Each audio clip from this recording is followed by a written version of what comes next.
თუმცა ჯგუფს აქვს ძალიან დიდი ბენეფიტები, რაც აღნიშნა უკვე ეს არის ერთი სახელების და გვარების მიწოდება.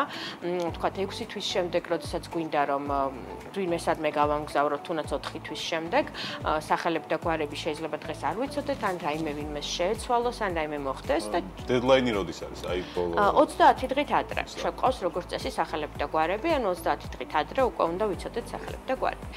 კრუიზების შემთხვევაში ეს უკვე ცოტა სხვანაირია. ბენეფიტები აქვს პირიქით, ანუ საფასო ნაწილშიც, როდესაც 5 კაიუტას ვჯავშნით, ფასს ვიღებთ უფრო უკეთეს, ვიდრე საცალო დაჯავშნის შემთხვევაში. ანუ მოქმედებს ხოლმე გარკვეული ფასდაკლებები. შეიძლება 10%, 15%, 20%-ით ნაკლებიც კი მივიღოთ. და გარდა ამისა, კიდევ არსებობს გადახდის პირობა. ეს ავიაკომპანიასაც ეხება და კრუიზსაც ეხება.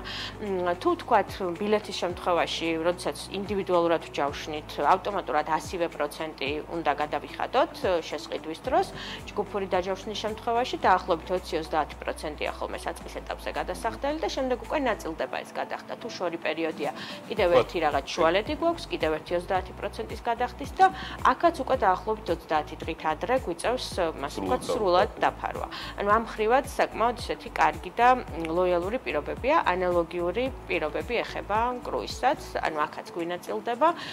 თავიდან როდესაც ვჯავშნით ჯგუფს გვაქვს გარკვეული ვადა, დაახლოებით ერთკვირიანი, ყველანაირი თანხის გადახდის გარეშე, ასე ვთქვათ, ერთი კვირა გვიჩერებენ ამ ჯავშანს. შემდეგ ერთი კვირის გასვლის შემდეგ უნდა დავადასტუროთ უკვე ჯგუფი, თუმცა არ გვეცლება პირობა, რა თქმა უნდა, და ნუ მინიმუმ 20% მაინც უნდა გადავიხადოთ და შემდეგ უკვე გაგვინაწილდება სხვადასხვა პერიოდში.